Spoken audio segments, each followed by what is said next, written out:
Eu estava sentada no canto mais escuro daquela festa, longe da mesa principal, longe da família, longe do meu próprio filho. A nora tinha escolhido o lugar. Disse que era porque tinha pouco espaço, mas eu sabia a verdade. Eu não era bem-vinda ali, e o pior de tudo, meu filho não disse uma palavra. Ficou calado, olhando para o chão, enquanto ela apontava para a cadeira encostada na parede, quase dentro da cozinha. Foi ali, naquele canto esquecido, que tudo mudou, mas não da forma que ninguém esperava. Meu nome é Vera, tenho 56 anos, trabalho como auxiliar administrativa numa clínica veterinária há 23 anos. Não sou rica, nunca fui, mas sempre tive dignidade. Sempre trabalhei, sempre paguei minhas contas, sempre criei meu filho sozinha depois que o pai dele foi embora quando Marcelo tinha apenas 5 anos. Nunca foi fácil. Teve mês que eu escolhia entre comprar carne ou pagar a conta de luz. Teve vez que eu fiquei sem cortar o cabelo por 1 ano inteiro para poder pagar o material escolar dele, mas eu nunca reclamei, nunca deixei faltar nada para o meu menino. Ele estudou, se formou em engenharia civil, arranjou um bom emprego, conheceu a Camila e casou. Eu achei que estava tudo certo. Achei que tinha cumprido minha missão, que podia finalmente respirar. Mas a verdade é que, desde o casamento, as coisas mudaram, devagar, tão devagar que eu nem percebi quando começou. Primeiro foram os almoços de domingo que foram ficando menos frequentes. Depois foi o Marcelo que parou de atender meu telefone com a mesma rapidez. Ele sempre tinha uma desculpa. Estava ocupado, estava cansado, tinha compromisso. E eu aceitava, porque mãe aceita, né? Mãe entende, mãe espera. Mas esperar tem limite, e o meu estava perto de acabar, embora eu ainda não soubesse disso. A Camila sempre foi educada comigo, sempre.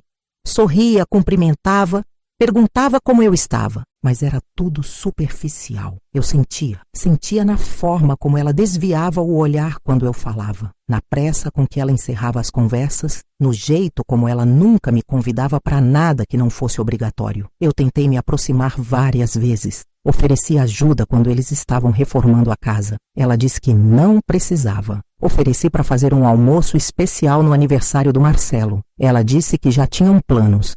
Ofereci para cuidar da cachorra deles quando viajassem. Ela disse que já tinham pet sitter. Tudo tinha uma barreira invisível entre mim e eles. E o Marcelo? Ele não via nada, ou fingia que não via. Naquele dia, eu ainda não sabia que tudo o que eu tinha engolido até ali iria explodir da forma mais inesperada possível. Era aniversário de 30 anos da Camila. Festa grande na casa dos pais dela.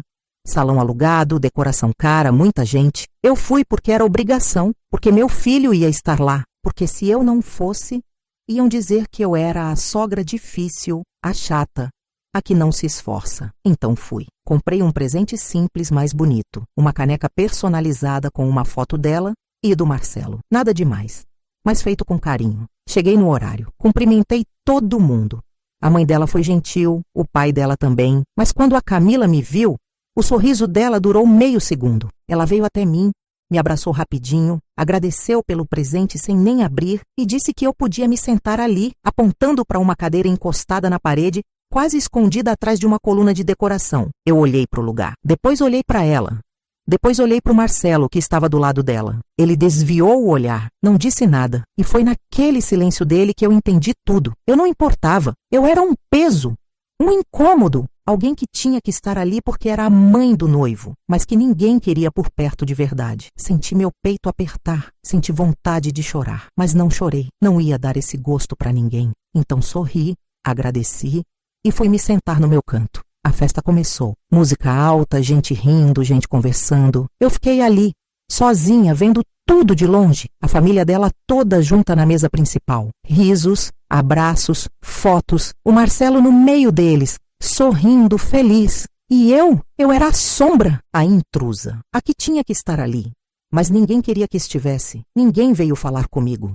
Ninguém me ofereceu bebida. Ninguém me incluiu em conversa nenhuma. Eu era invisível. E o pior de tudo, eu estava acostumando com isso. Estava aceitando como se fosse normal, como se eu merecesse aquilo. Até que alguém se levantou. Era uma senhora, devia ter uns 70 anos, cabelo branco bem arrumado, vestido azul marinho, postura ereta. Eu não sabia quem ela era, nunca tinha visto antes, mas ela estava sentada na mesa principal, perto dos pais da Camila. E de repente, no meio da festa, Ela se levantou, pegou a taça de vinho dela e veio andando na minha direção. Todo mundo olhou. A música continuava, mas as conversas foram parando. Ela parou na minha frente, sorriu e disse, com uma voz firme e clara, que cortou o barulho da festa como uma lâmina afiada. Mas isso só aconteceu depois de muita coisa. Deixa eu te contar como foi realmente. Quando eu me sentei naquela cadeira, eu tentei me convencer de que estava tudo bem, que era só um lugar que não significava nada, que eu estava sendo sensível demais, mas o nó na minha garganta não passava. Eu olhava para o Marcelo esperando que ele percebesse, que ele viesse até mim, que ele dissesse alguma coisa, mas ele não fez nada. Continuou conversando com os cunhados, rindo, brindando, como se eu não estivesse ali, como se eu não existisse. E foi nesse momento que eu comecei a entender uma coisa que eu tinha me recusado a aceitar durante anos. Meu filho tinha vergonha de mim. Não era sobre a Camila, não era sobre a família dela. Era sobre ele, sobre o homem que ele tinha se tornado. Um homem que escolheu fingir que a própria mãe não importava para caber melhor na vida que ele tinha construído. Um homem que não teve coragem de dizer não quando a mulher dele quis me humilhar. Um homem que preferiu o silêncio à dignidade da própria mãe. E essa compreensão doeu mais do que qualquer cadeira no canto, mais do que qualquer exclusão, mais do que qualquer indiferença. Eu fiquei ali, sentada, olhando para a festa, e comecei a lembrar. Lembrei de todas as vezes que eu acordei de madrugada para fazer marmita para o Marcelo levar para a escola. Lembrei de todas as vezes que eu peguei ônibus lotado debaixo de chuva para buscar ele no cursinho. Lembrei de todas as vezes que eu trabalhei doente, com febre, com dor, porque não podia faltar, porque a conta não podia atrasar. Lembrei de todas as vezes que eu disse sim para ele e não para mim. E ali, naquele canto escuro, eu percebi que nada daquilo tinha valido a pena, porque no fim, eu não criei um homem grato, eu criei um homem covarde. Se essa história está te tocando, deixa o like e compartilha com alguém que precisa ouvir isso. A festa continuou. Serviram o jantar. Trouxeram as bandejas para a mesa principal. Risotos, carnes, saladas, tudo bonito, tudo cheiroso. Mas ninguém trouxe nada para mim. Eu fiquei ali, esperando, achando que iam chamar, que iam me incluir. Mas não. Simplesmente me esqueceram.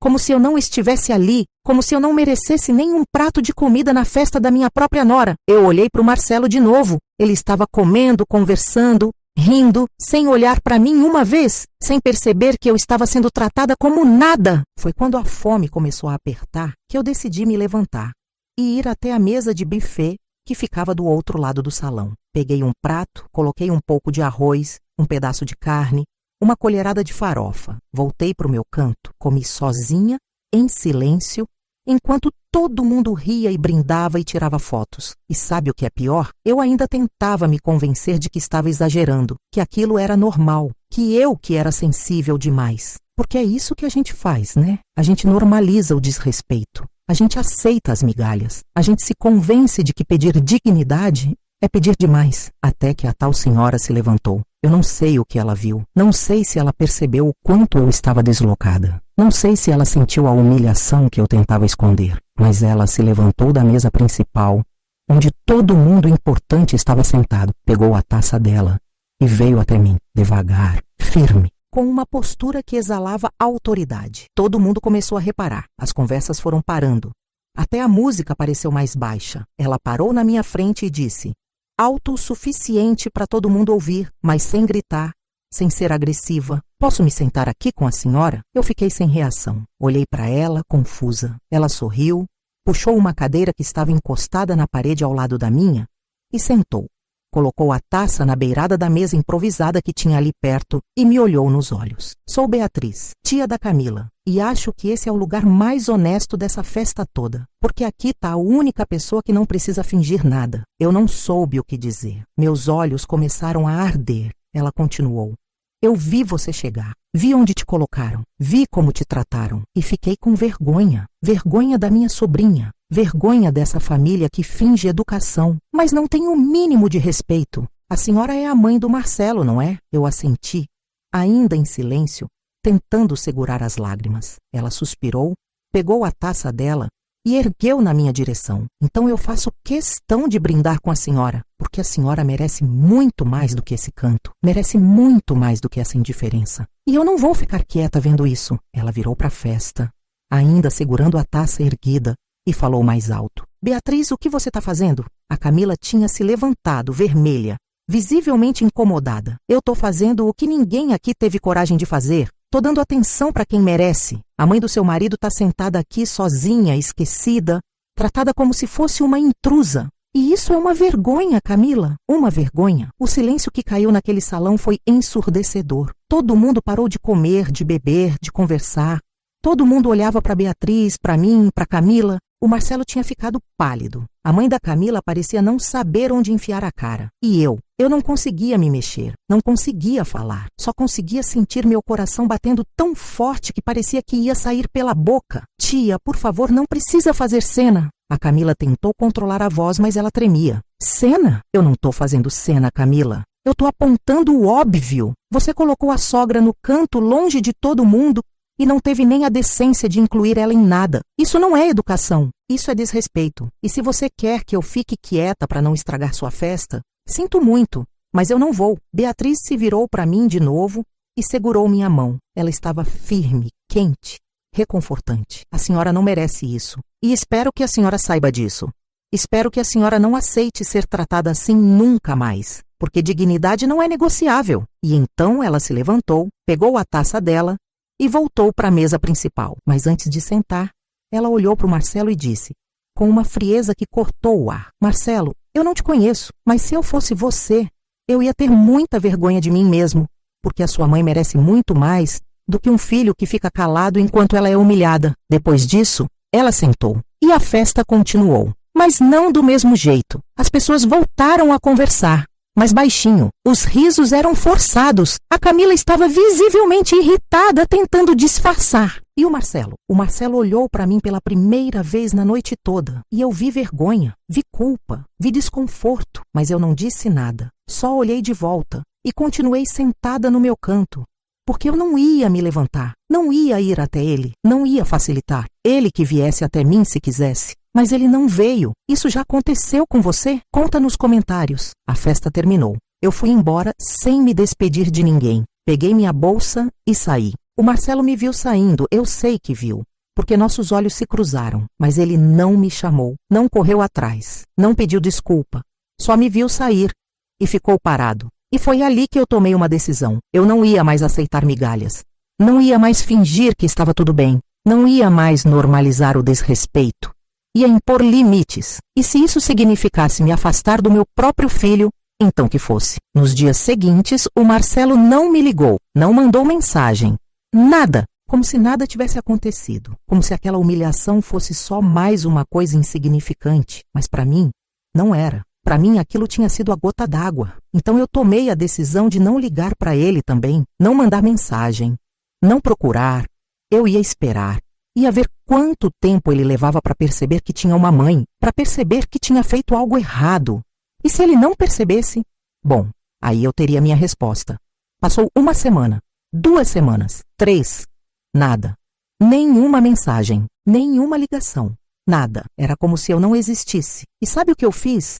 Eu vivi, continuei trabalhando, saindo com minhas amigas, cuidando da minha casa, assistindo minhas séries. Eu não fiquei esperando, não fiquei sofrendo, porque eu tinha aprendido uma coisa: quem não faz questão não merece ocupar espaço na minha cabeça. E o Marcelo estava provando dia após dia que ele não fazia questão. Até que no final da 3ª semana, meu telefone tocou. Era a Beatriz, a tia da Camila. Ela tinha conseguido meu número com uma conhecida em comum e queria falar comigo. Nós marcamos um café. Eu fui sem saber o que esperar. Ela chegou no horário, elegante como sempre, e me abraçou como se me conhecesse há anos. Sentamos, pedimos café e ela foi direto ao ponto. Vera, eu preciso te contar uma coisa. Depois daquela festa, a Camila ficou furiosa comigo. Disse que eu tinha estragado o aniversário dela, que eu tinha sido desrespeitosa, que eu não tinha o direito de me meter. Mas sabe o que eu disse para ela? Eu disse que ela que tinha sido desrespeitosa, que ela que tinha tratado você como lixo e que se ela não gostou de ser confrontada,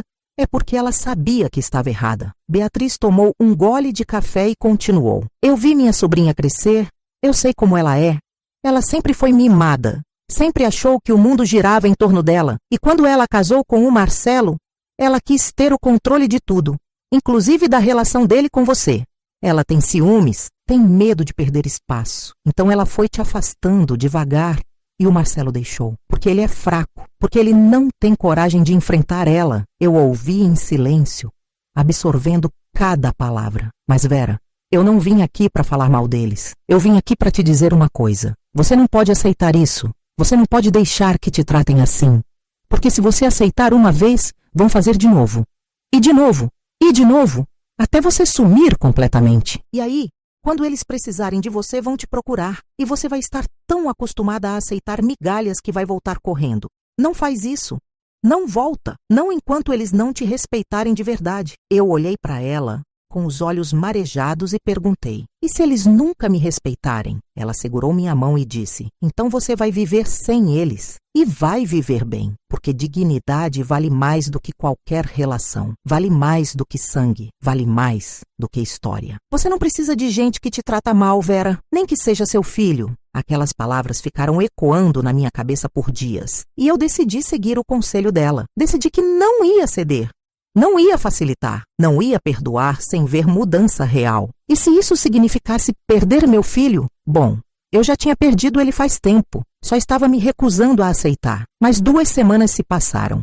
1 mês completo sem contato. E então, numa sexta-feira à noite, o Marcelo apareceu na minha porta, sem avisar, sem ligar antes. Ele tocou a campainha e eu fui atender ainda de pijama, com o cabelo preso num coque bagunçado. Quando abri a porta e vi ele ali, parado, com a cara de quem não dormia direito há dias, eu não senti alívio, não senti vontade de abraçar. Senti raiva, raiva de ele ter demorado tanto, raiva de ele achar que podia simplesmente aparecer e que tudo ia estar bem. Oi, mãe. A voz dele saiu baixa, quase envergonhada. Oi.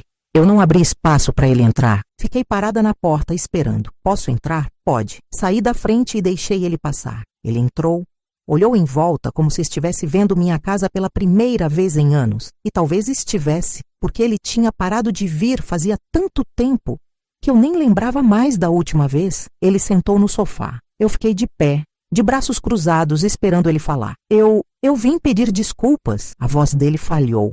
Ele estava nervoso. Pelo que exatamente, Marcelo? Porque foram muitas coisas. Ele respirou fundo. Por tudo. Por te deixar sozinha naquela festa. Por não ter percebido como a Camila te tratava. Por não ter feito nada quando a tia Beatriz falou. Por ter te deixado sair sem falar nada. Por não ter te ligado depois. Por ter sido um filho horrível. Eu senti vontade de chorar, mas não chorei.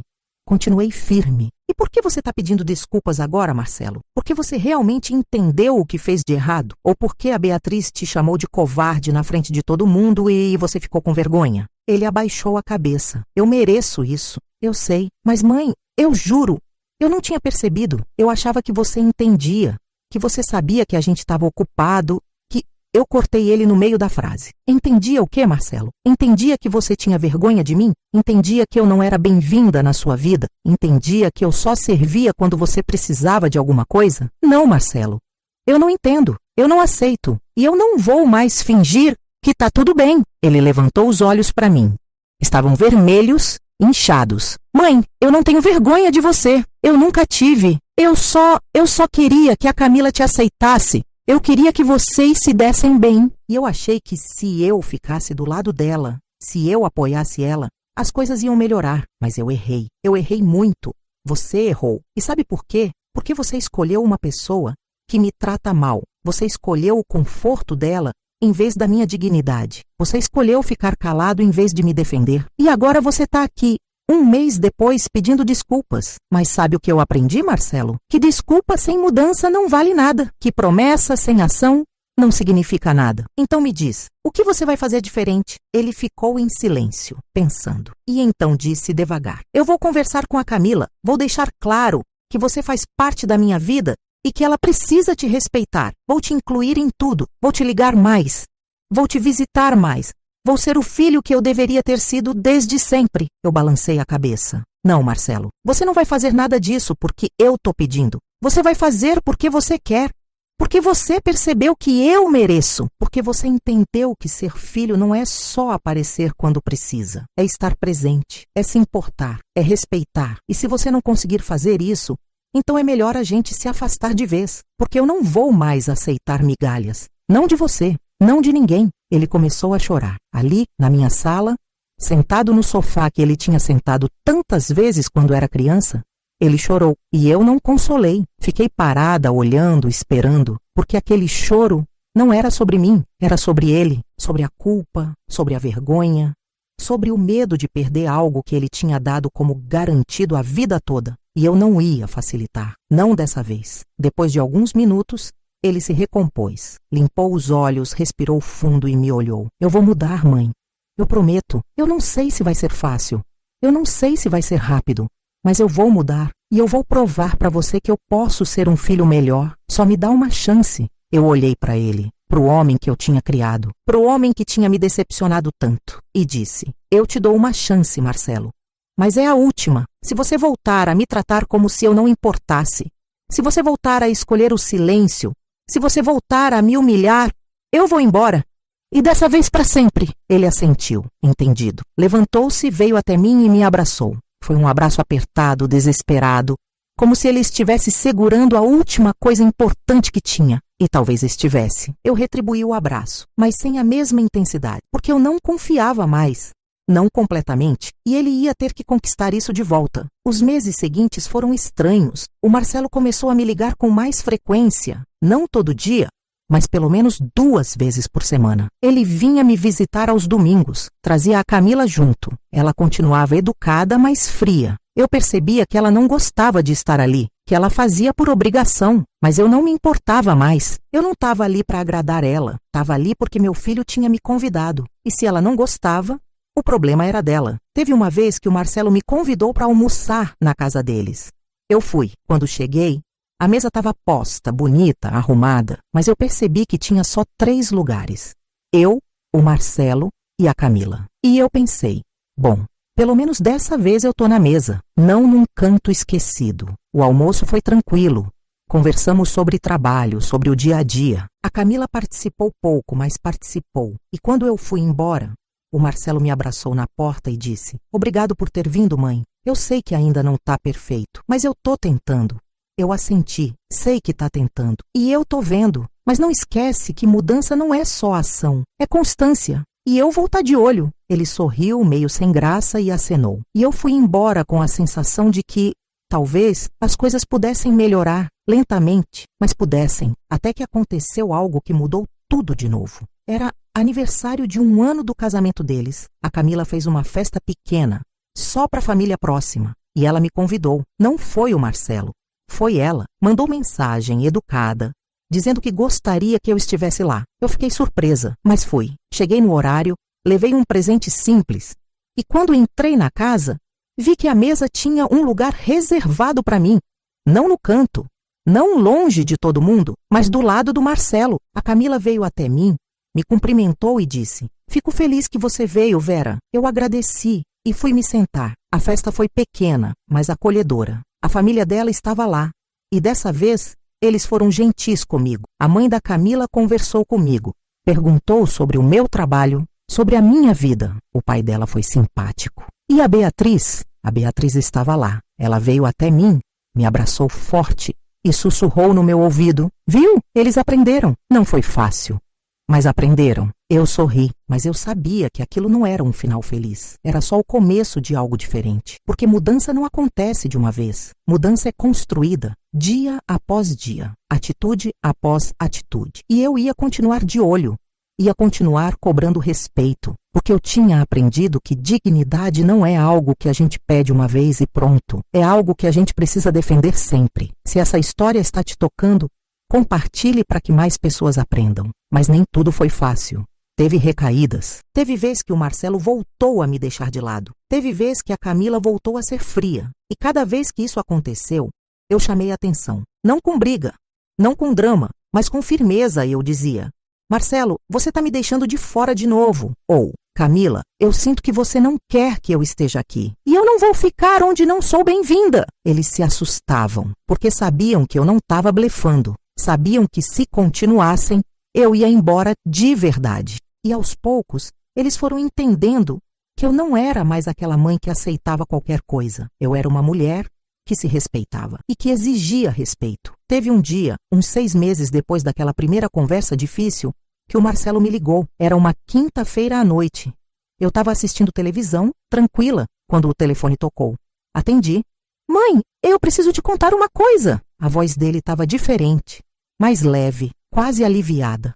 O que foi? A Camila tá grávida. A gente acabou de descobrir. Eu senti um arrepio, um misto de alegria e medo. Alegria porque ia ser avó. Medo porque eu não sabia como ia ser minha relação com aquele neto. Se eu ia ser incluída, se eu ia ser respeitada ou se ia ser deixada de lado de novo. Parabéns, Marcelo. Fico muito feliz por vocês. Obrigado, mãe. E eu queria te dizer uma coisa. Eu quero que você faça parte da vida do nosso filho.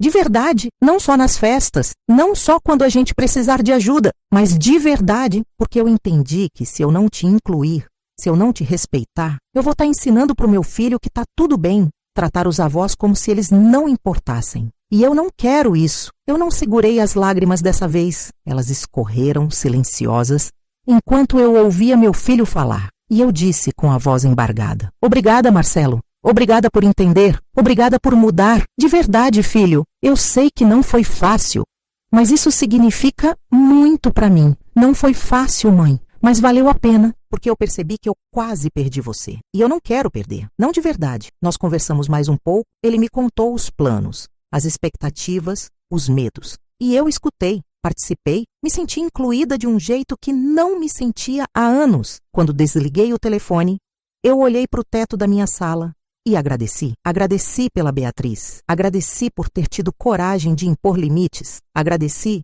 por não ter desistido da minha dignidade. Os meses da gravidez foram diferentes. O Marcelo me ligava para contar cada novidade, cada ultrassom, cada mudança, cada preparativo. A Camila, de que aos poucos, foi se abrindo mais. Ela ainda não era carinhosa comigo, ainda não me tratava como sogra querida, mas me tratava com respeito, e para mim, isso bastava, porque eu não precisava ser amada, eu precisava ser respeitada, e eu estava sendo. Quando meu neto nasceu, eu estava lá, no hospital. Não na sala de parto, mas na sala de espera. E quando o Marcelo saiu com o bebê no colo, ele veio até mim e disse: Mãe, esse é o Lucas. Eu peguei aquele serzinho pequeno, quente, cheiroso, nos meus braços e senti uma alegria que eu não sentia há muito tempo.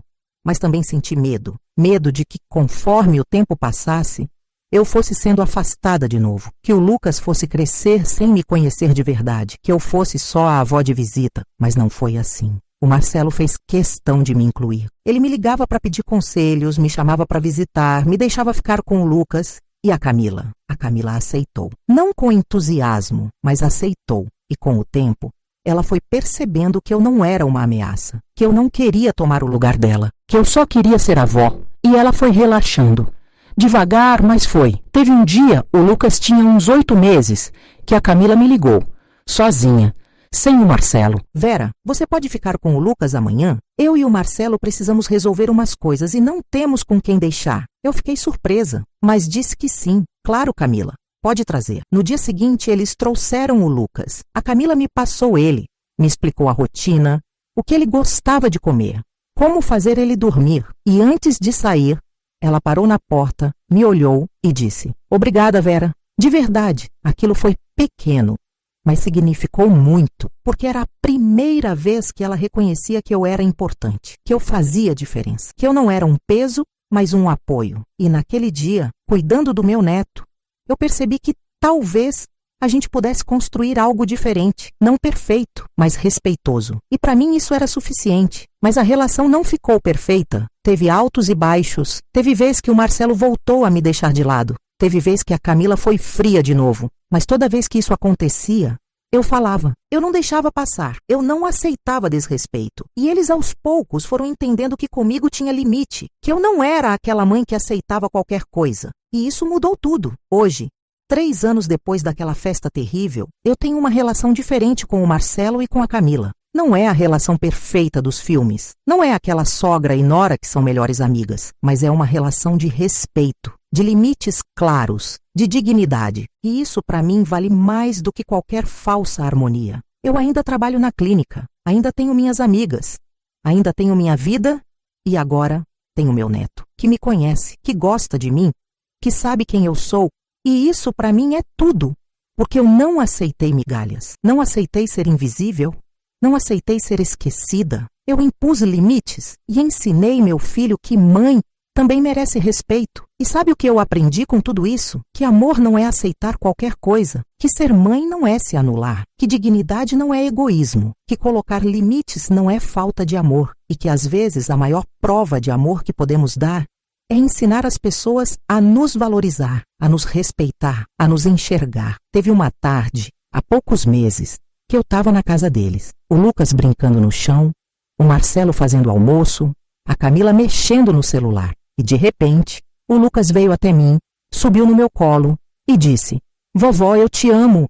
Aquilo me fez chorar, porque era simples, mas era verdadeiro. E era a prova de que tudo tinha valido a pena. Todo o sofrimento, todo o confronto, toda a dor. Porque agora eu tinha um neto que me conhecia, que me amava, que sabia quem eu era. E quando eu olhei para o Marcelo, ele estava olhando para mim também, com um sorriso pequeno, mas sincero. E ele disse: "Obrigado, mãe, por não ter desistido da gente, por ter me ensinado a ser um filho melhor." E eu respondi: "Obrigado, filho, por ter aprendido. Eu sei que a vida não é feita de finais felizes. Sei que as relações precisam de manutenção constante. Sei que os limites precisam ser reafirmados sempre. Mas também sei que dignidade é uma escolha. E eu escolhi a minha. Escolhi me respeitar. Escolhi não aceitar desrespeito. Escolhi impor limites. E isso mudou tudo. Tem gente que pode achar que eu fui dura, que eu deveria ter perdoado mais fácil, que eu deveria ter aceitado. Mas quem pensa assim não entende o que é ser humilhada por quem você ama, não entende o que é ser invisível para quem você criou, não entende o que é engolir desrespeito atrás de desrespeito e fingir que está tudo bem. E quem não entende não tem direito de julgar. Eu fiz o que tinha que ser feito, impus limites, exigi respeito e ensinei meu filho que mãe não é capacho, que mãe não é saco de pancada emocional, que mãe é ser humano, com sentimentos, com dignidade, com limites, e que esses limites precisam ser respeitados. E se você, que está lendo ou ouvindo essa história, se identificou, se sentiu que também passa por isso, eu quero te dizer uma coisa. Você não é obrigada a aceitar desrespeito. Não de filho, não de nora, não de genro, não de ninguém. Você tem o direito de se impor, de colocar limites, de exigir respeito. E se as pessoas não gostarem, se elas se afastarem, então você vai saber que elas nunca te valorizaram de verdade e você vai poder seguir em frente com dignidade. Porque no final o que importa não é ser amada por todo mundo. O que importa é se respeitar, se valorizar, se enxergar. E eu aprendi isso do jeito mais doloroso possível, mas aprendi. E hoje, quando eu olho no espelho, eu me reconheço. Eu vejo uma mulher forte, uma mulher digna, uma mulher que não aceita migalhas. E isso, para mim, vale mais do que qualquer relação falsa. A Beatriz, aquela senhora que mudou tudo naquela festa, se tornou uma amiga. A gente se vê de vez em quando, toma café, conversa sobre a vida. E outro dia, ela me disse: "Vera, você sabe por que eu me levantei naquele dia?" Eu disse que não. Ela sorriu. "Porque eu vi em você o que eu já fui um dia. Uma mulher que aceita desrespeito porque acha que amor é sobre aguentar tudo. E eu não queria que você aprendesse tarde demais, como eu aprendi. Eu queria que você soubesse que dignidade é mais importante do que qualquer relação. E que se você não se respeitar, ninguém vai te respeitar." E ela tinha razão. Porque foi só quando eu me impus, quando eu coloquei limites, quando eu exigi respeito, que as pessoas começaram a me respeitar de verdade. Antes disso, eu era invisível, era conveniente, era a mãe que fazia tudo e não reclamava. Mas depois, eu me tornei alguém que eles não podiam ignorar. Alguém que tinha voz, que tinha vontade, que tinha limites. E isso mudou completamente a dinâmica da relação. Tem gente que ainda acha que eu exagerei, que eu fui longe demais, que eu deveria ter sido mais compreensiva. Mas eu não me arrependo, porque se eu não tivesse feito o que fiz, eu teria continuado sendo tratada como lixo, teria continuado sendo invisível, teria continuado aceitando migalhas. E hoje eu não teria a relação que tenho com meu filho e meu neto. Não seria uma relação perfeita, mas seria uma relação de respeito. E para mim, isso é o que importa. Não a quantidade de tempo que a gente passa junto, não a quantidade de festas que eu sou convidada, mas a qualidade da relação, o respeito que existe entre nós, a consciência de que eu importo, de que eu tenho valor, de que eu mereço ser tratada com dignidade. E isso ninguém tira de mim. Então, se você está passando por algo parecido, se você se sente invisível, se você se sente desrespeitada, eu quero que você saiba que você não está sozinha. Que tem muita gente passando pela mesma coisa e que você tem o direito de se impor, de colocar limites, de exigir respeito. E se as pessoas não gostarem, se elas se afastarem, então deixa. Porque quem não te respeita não merece ter você por perto. E não se sinta culpada, não se sinta egoísta, não se sinta errada. Porque dignidade não é egoísmo, dignidade é sobrevivência. É se proteger, é se valorizar e você merece isso. Você merece ser vista, ser ouvida, ser respeitada. Não importa o que ninguém diga, não importa o quanto tentem te fazer sentir culpada. Você merece dignidade. E se você tiver que se afastar para conseguir isso, então se afaste e viva sua vida com a cabeça erguida, porque no final, o que vai importar não é quantas pessoas estavam ao seu redor, mas se você conseguiu se respeitar, se você conseguiu manter sua dignidade, se você conseguiu viver de acordo com os seus valores. E eu consegui. Depois de muita dor, de muito sofrimento, de muita luta, eu consegui. E hoje eu vivo em paz, não em perfeição, mas em paz, com dignidade, com respeito, com limites claros. E isso para mim é tudo. Comenta de que cidade você está assistindo. E se quiser mais histórias assim, se inscreve no canal e ativa o sininho. Eu não sei o que o futuro reserva, não sei se a relação com o Marcelo e a Camila vai continuar melhorando, não sei se vão aparecer novos desafios, novos conflitos, novos desrespeitos, mas eu sei de uma coisa, eu nunca mais vou aceitar ser tratada como se eu não importasse. Eu nunca mais vou aceitar ser invisível. Eu nunca mais vou aceitar migalhas, porque eu aprendi que dignidade não é negociável, que respeito não é opcional e que eu mereço ser tratada como um ser humano que tem valor. E você também merece. Nunca esqueça disso. Você merece respeito. Você merece dignidade. Você merece ser vista. E se alguém não te der isso, então você tem todo o direito de se afastar, de impor limites, de se proteger. Porque no final, a única pessoa que pode te respeitar de verdade é você mesma. E quando você se respeita, quando você se valoriza, quando você se impõe, o mundo inteiro percebe. E as pessoas começam a te tratar de forma diferente. Porque dignidade atrai respeito. E quando você se respeita, você ensina os outros a te respeitarem também. E é isso que eu fiz. E é isso que eu continuo fazendo. Todos os dias. Em cada decisão. Em cada atitude. Eu me respeito. Eu me valorizo. Eu me imponho. E por isso hoje eu vivo com paz, com dignidade, com a consciência de que eu mereço tudo de bom que a vida tem a oferecer e você também merece. Nunca esqueça disso. Essa é minha história. A história de uma mulher que foi humilhada, que foi esquecida, que foi tratada como lixo, mas que decidiu se levantar, que decidiu se impor, que decidiu exigir respeito e que hoje vive com dignidade, com paz, com limites claros e com a consciência de que nunca mais vai aceitar ser tratada como se não importasse. E se essa história tocou seu coração, se você se identificou, se você sentiu que precisava ouvir isso, compartilha. Compartilha com alguém que também precisa saber que dignidade não é negociável, que respeito é obrigatório e que ninguém, absolutamente ninguém, tem o direito de nos tratar como se não importássemos, porque nós importamos, todas nós, e merecemos ser tratadas com dignidade, sempre.